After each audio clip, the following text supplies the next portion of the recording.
Humans were always an odd species. Their love of overkill is constantly overshadowed by their kindness and generosity. These soft-skinned bipeds always contradicted themselves like that. There was often a saying I'd heard amongst the more philosophical members of the educational institution I attended. When the world ends, it will not be with a cataclysmic bang, but a fearful whimper. This phrase was one I understood instinctually. It was a fact, really. When your planet is dying or slotted for execution, what is there to do but beg for mercy? Then the years came when humanity showed us the third, heartbreaking way their world could end. Earth, like all homeworlds, was almost entirely devoted to their various cultures and ways of life. A living museum of sorts where they lived like ages long past for the preservation of history. Other than a small planetary garrison and reserve fleet, it was largely undefended. The Carnids took advantage of this. None knew how the Carnid bioship had slipped past the front lines, but it had. It crashed onto the humans' home planet along the west coast of North America, in a state known as Oregon per the historical index. With the university stationed in the state known as Massachusetts, we were originally told we were safe, that the garrison on the west coast could handle it. Then the reports began coming in from the Ochoko front. These Carnids were not the same ones they had fought almost 1,000 years ago. They had been modified to be bigger, stronger, with thicker armor, and redundant organ systems. They could reproduce in the middle of combat, sending swarms of screeching young into the trenches without a care in the world. There was a young man in my class named Hans Lugner, a small, mousy man with thick glasses. He signed up for the war effort immediately after finding out his brother had been killed on the Ochoko front. He was sent to a planet in the Alpha Centauri system to help with a refugee evacuation. I remember when I first saw the footage, shot from the tail camera of an evacuation shuttle. How, even with a fist-sized hole in the chest plate of his armor, he still rose against the nigh godlike chosen to smack them with his broken rifle. He died then, throat gashed open by the chosen's war gauntlet. But even as he lay dying, the camera zoomed in on the young man as he seemed to stare back, with a smile. It was then that I got a slight inkling as to how humanity would fall. The war against the Imperial Union, as they had been calling themselves, showed many battles like this. And even as the Carnids rampaged through Northwest America and into the South, humanity never gave up. Each kilometer and mile was flooded with the blood of humanity's warriors. They who held the line in staunch defiance would break their fists against the hardened carapace of the Carnids before allowing them another inch. But for every warrior who gave their lives, there was a mother, hugging her children to her so they didn't have to watch the evacuation outpost be overrun as they flew to safety. Siblings reunited at the last second, thanks to warriors who put their own lives below those that they were there to rescue. Families who remained whole, friends who didn't have to bury their chosen blood. Each warrior gave their life in exchange for the life of a dozen innocents or more. For the miles of the battlefield were soaked in the blood of warriors, every drop of innocent blood diluted by the fiery liquid iron that filled a warrior's veins. But the miles of blood-soaked land kept growing, and the warriors were running out. I still remember the day General Krieg Tolman arrived at the university. A reserved man, abrupt and callous he seemed as he informed us that the Carnids were on their way here, and that Earth had been considered lost because the Carnids were reproducing and spreading too fast. I remember asking him, "Then what are we going to do?" I remember the way he looked me in the eyes then, stern, but determined. "Me and the 501st have 24 hours. If by that time this entire area isn't evacuated, we have failed our mission." I hadn't been able to respond. How could they be concerned about evacuation? This was their history, their home, and they were just going to give it up. Sadly, that is exactly what they were going to do. We were the last living souls on the planet except for wildlife. The sound of gunfire started early in the morning. The many bodies gathered in the main courtyard flinched at the sudden cacophony. General Krieg stood there with us, watching the sky and defending a barricade that guarded the main doors to the courtyard. A man with a large backpack stood next to him, a wire leading to a handheld earpiece and microphone as he shouted orders and organized defense lines. I could hear the many voices on the other side of the strange earpiece, how they shouted back affirmatives and information, even as the roar of gunfire tried to drown them out.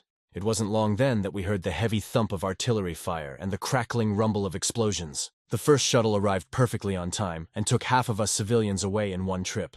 I was slotted for the second ship, and I did not mind at all. It was a choice, to allow Hans's mother to go ahead of me in honor of her son's sacrifice. But she had also refused, giving it to one of the youngest students, a Solarian girl with red-rimmed eyes. The battle raged on easily into midday, the amount of voices shouting back on the radio ever lessening. Some even cut out with insectoid shrieks or explosions. I began to notice a change in the man known as General Krieg. There was a franticness with which he checked his watch and shouted orders, looking back at us for moments at a time in silence before shouting something in an Old Earth language. Haltet die Stellung, es sind wir oder Sie! It was strange the way he glanced around when he said it, always looking at me or another student for the second half of the shout. I suddenly began to worry, especially as the shuttle hadn't returned yet. Had it been delayed? The sounds of gunfire and screaming men grew closer. Many were cut short by the defiant roar of a Dietsphere. General Krieg grew even more frantic in his orders, calling in support from the ships up above that never arrived. Hours passed, and a palpable fear began to fall over the courtyard. Was this it? Is this how we would die? I heard the word mutiny over the radio, and General Krieg's shoulders fell. He seemed to break for a moment before looking at those gathered. Then finally he picked up the receiver, looking at his radio man with a nod. The radio man nodded solemnly and retrieved a metal suitcase from the bottom of his pack. Saying a few short words in that old tongue, he turned and faced us as his radio man opened up the suitcase with his thumbprint. Typing in a few codes, a big red button rose from the center of the device as big, blocky letters spelled out "Armed" on its screen. General Krieg took the suitcase from his radio man and slowly marched over to me. I took the suitcase in bewildered surprise. General Krieg looked at me with a stern but trusting look. There was a mutiny aboard the HES Want Some Fuck. They sabotaged the evacuation pods, and even though they quelled the mutiny, the pods are still going to need roughly an hour to be repaired. Krieg snapped a sharp salute as he informed me. This button will launch every nuclear silo on this rock and scorch the Earth. It will kill all the Carnids on the planet, but it will also kill the planet. As a soldier, I cannot make that call. I cannot choose to take all of you out with us to take out the Carnids. We don't have an hour to wait for the shuttles to be repaired. General Krieg dropped the salute and set a hand on my shoulder, face softening. But if we fight hard enough, you will. So I'm giving you an order, soldier. Once you're on the WSF, you are going to press that button and be a hero. I was shocked.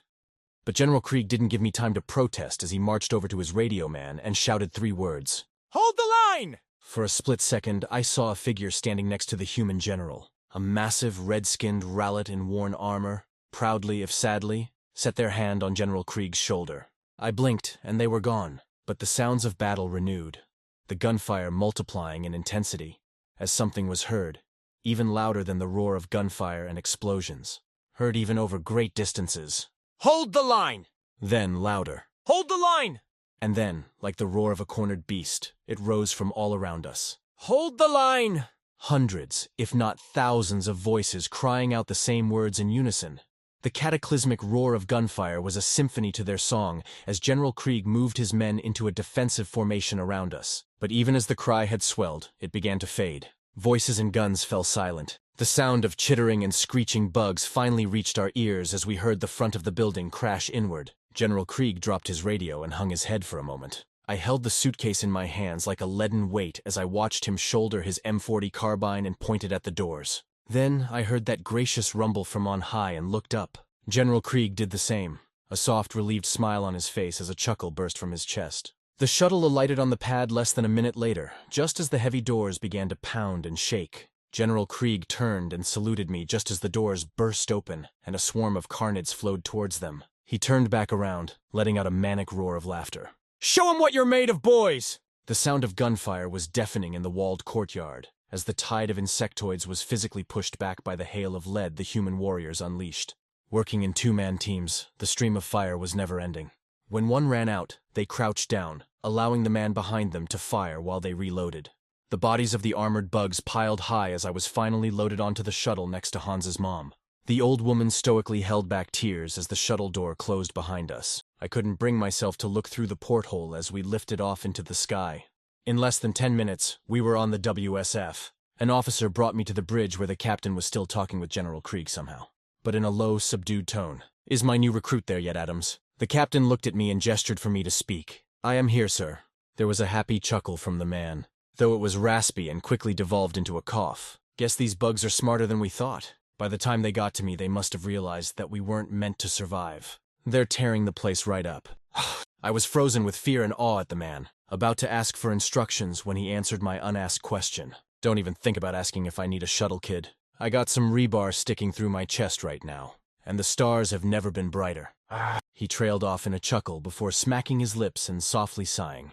"You have your orders, kid. Be a hero." He sounded excited as he said the words, and then there was a sound of wet crunching. and the line died.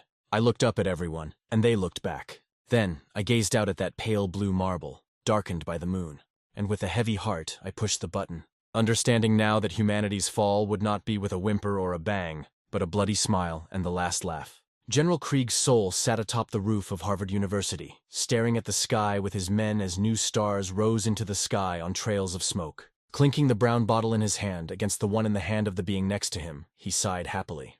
"Did we do well, boss?" War gazed up at the falling missiles with pride. "You did more than well. Your father awaits you with open arms and tear-filled eyes." General Krieg nodded contently. "Kinda sad to see the old rock go like this," he mused as the missiles fell ever closer. But then the two chuckled as the first new suns lit up the night. But like her people, she'd rather die than live the life of a slave. The heat and pressure washed over the souls, turning the Carnids and buildings around them to ash but leaving them untouched. And when the dust had settled, there their father stood, a young man, eyes wet with tears as he held out a hand. "Come, we have a long journey ahead of us, and we have a lot to catch up on." General Krieg smiled and let death haul him to his incorporeal feet.